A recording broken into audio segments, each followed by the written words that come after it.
Bear Snores On by Carmel Wilson and Jane Chapman, retold by Bryan. A mouse enters a cave that had a bear sleeping in it. The mouse started a mini fire to keep warm. Next, a rabbit enters the cave, greeting the mouse.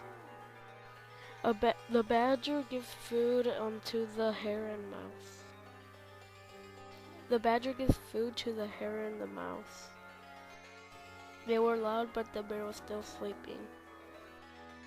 Then a mole, raven, gopher, and wren move into the cave. Then all the animals danced very loudly, but the bear was still sleeping. Will the animals wake Bear from his sleep? Read Bear Snores On to find out.